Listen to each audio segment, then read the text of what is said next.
Marahil nakita niyo na sa social media ang taong ito. He's a pastor and he calls himself a prophet. Mayroon siyang mga propesiya at babala para sa Pilipinas at para sa iba't ibang bansa. Pero ano ang sinasabi ng Bible tungkol dito?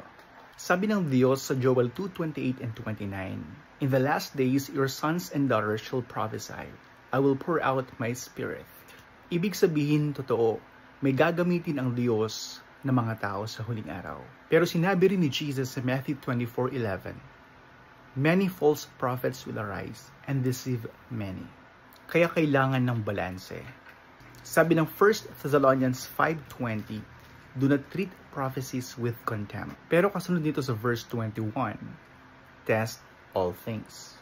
Paano natin malalaman kung ang isang propeta ay mula sa Diyos? Test number 1, accuracy of predictions. Deuteronomy 18:22 says, "If what the prophet says does not happen, the Lord has not spoken." Kapag nagbigay siya ng mga propesiya, lalo na tungkol sa mga huling araw, kailangan magkatotoo. Test number 2, harmony with Scripture. Isaiah 8:20 says, "To the law and to the testimony, if they do not speak according to this word, there is no light in them." Ang kanyang mensahe ay dapat tugma sa Bible, hindi laban dito. Test number 3, exalts Jesus, not themselves. 1 John 4:2 says, "Every true spirit confesses Jesus Christ." Ibig sabihin, si Kristo ang naipapakilala, hindi ang sarili. Test number 4, the fruit of their life. Matthew 7:15 and 16 says, "Beware of false prophets. By their fruits you shall know them." Tignan ang buhay, hindi lang ang salita. Test number 5, leads people to obedience.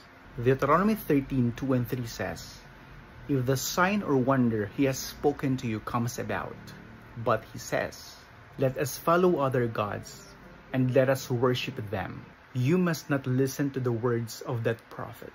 Kahit magkatotoo ang kanyang mga hula, pero tinutulak ang mga tao sa kasalanan, kompromiso, o paglayo sa Diyos, ang taong iyon ay hindi tunay na propeta ng Diyos. Kaya a true prophet will speak accurately, teach according to Scripture, lift up Jesus, show godly character, and lead people toward holiness and obedience. Ito ang perfect biblical balance. Don't automatically reject prophecy, but don't easily accept everything. Instead, test everything by Scripture.